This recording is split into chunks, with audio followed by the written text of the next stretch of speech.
Hi అండి అందరికీ.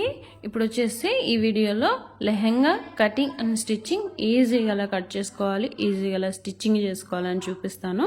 శారీలో నుంచి అయినా లేదంటే బయట మామూలుగా క్లాత్ కొనుక్కున్నా కానీ పెద్దవాళ్ళకైనా జస్ట్ ఒక 10 years దగ్గర నుంచి ఇంకా పెద్దవాళ్ళకైనా సరే 3 meters అనేది లెహెంగాకి తీసుకోవాలండి కంపల్సరీ.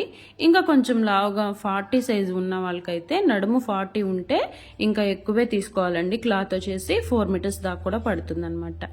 ఓకే, 10 years దగ్గర నుంచి ఇలా 3 meters తీసుకుంటే సరిపోతుంది లెహెంగాకి. నేను ఈ విధంగా 3 meters తీసుకుని ఫోల్డింగ్ చేసుకున్నాను. ఫోల్డింగ్ చేసుకున్న తర్వాత మన లెహెంగా లెంత్ అంటే పొడవు ఎంత ఉంటే అంతకి 2 ఇంచులు మైనస్ చేసేసి కట్ చేసుకోండి. అంటే 40 ఉందనుకో, మనం వచ్చేసి 48 కట్ చేసుకోండి చాలండి. అర్థమైందా మీకు? ఇప్పుడు ఆల్రెడీ వచ్చిన దాని మీద నేను 2 మైనస్ చేశాను. ఒక 4 ఇంచులు పైన పట్టి వస్తుంది. ఓకే, ఇప్పుడు 40 ఉందనుకో, 40కి ఒక 2 ఇంచులు తగ్గించేసి తీసుకోండి. పైన పట్టి వచ్చేసి 4 inches పట్టి వేస్తామండి. అది మడిచేసరికి 2 ఇంచులు అవుతుంది. ఓకే, సరిపోతుంది మనకి. ఎగ్జాక్ట్గా 3 మీటర్ లైనింగ్ కూడా తీసుకున్నాను. కాటన్ లైనింగే తీసుకున్నానండి. ఇది క్రష్డ్ ఫ్యాబ్రిక్ కాబట్టి కాటన్ లైనింగే యూజ్ చేయమన్నారు కస్టమర్, అందువల్ల నేను కాటన్నే యూజ్ చేస్తున్నాను. ఇలా ముందైతే లైనింగ్ మెయిన్ ఫ్యాబ్రిక్ 2 జాయిన్ చేసుకోవాలి. ఓకే, జాయిన్ చేసుకున్న తర్వాత ఈ విధంగా చిన్న చిన్న కుచ్చులు అయితే పెట్టుకోవాలి.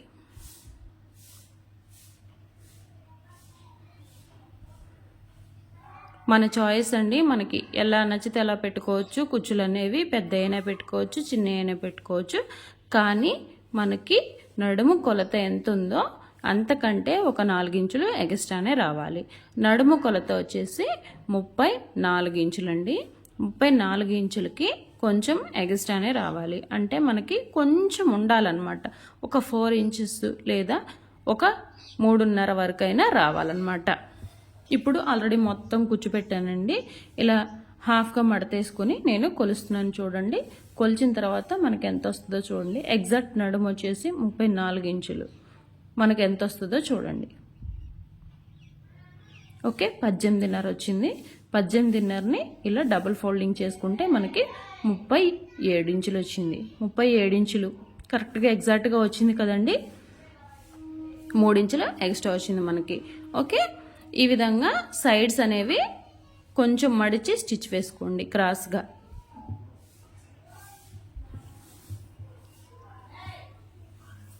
ఎక్స్ట్రా ఎందుకంటే మరీ నడుము ఎంత ఉందో అంత ఫిట్ చేస్తే ఏంటంటే లెహెంగా లుక్ రాదండి. కాబట్టి కొంచెం ఒక 4 inches కానీ అసలు క్లాత్ ఉంటే 5 inches వరకు కూడా పెట్టుకోవచ్చు. ఓకే, తర్వాత మనం పట్టి 4 inches వేస్తామని చెప్పాను కదా. 4 inches క్లాత్ తీసుకున్నాను. ఈ విధంగా క్లాత్ తీసేసుకొని ఈ విధంగా జాయిన్ చేసుకుంటూ రావాలి. ముందు నేను జస్ట్ మెయిన్ ఫ్యాబ్రిక్ అటాచ్ చేస్తున్నానండి. తర్వాత లైనింగ్ కూడా అటాచ్ చేస్తాను.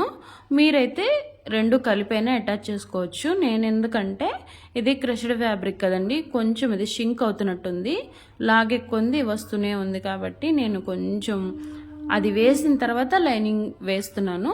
మీరు మంచి ఫ్యాబ్రిక్గా తీసుకుంటారు కాబట్టి 2 ఒకేసారి వేసుకున్నా బాధలేదు. ఈ విధంగా ఫోల్డింగ్ చేసి మడుచుకొని స్టిచ్ వేయాలి. అంచులు అనేవి లోపల వైపు వెళ్ళిపోవాలండి. బయటికి ఏమి కనిపించకుండా లోపల వైపు పెట్టేసుకొని స్టిచ్ వేయండి.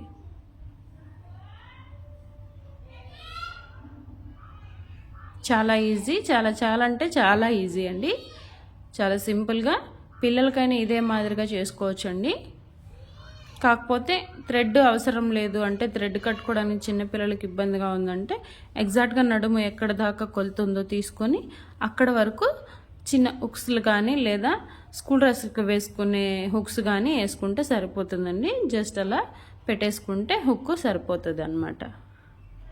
పిల్లలకైనా పెద్దలకైనా లెహంగా అయితే ఇదే విధంగా కుట్టుకోవచ్చండి. పైన వచ్చేసి డబుల్ స్టిచ్ వేస్తున్నాను. వేస్తే ఏంటంటే మనకి లుక్ వైజ్ చూడడానికి చాలా బాగుంటుందండి. లెహంగా అయితే ఫినిష్ అయిపోయింది. సైడ్ జాయింట్స్ అయితే వేసుకుంటున్నాను.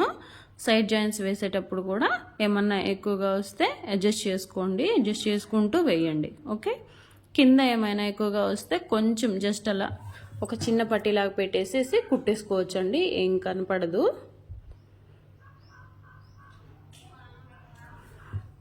చాలా జాగ్రత్తగా డబుల్ స్టిచ్ అయితే వేయండి. సైడ్ జాయింట్స్ అనేవి మంచిగా గట్టిగా ఫినిషింగ్ ఉండటం కోసం గట్టిగా అయితే 2 కుట్లు అయితే వేసేయండి. ఇలా వేసుకున్న తర్వాత నాడ వేసిన తర్వాత దీనికి టెజల్స్ ఇచ్చేసాను. ఎలా ఉందో లుక్ వైజ్ చెప్పండి మీరే కామెంట్లో.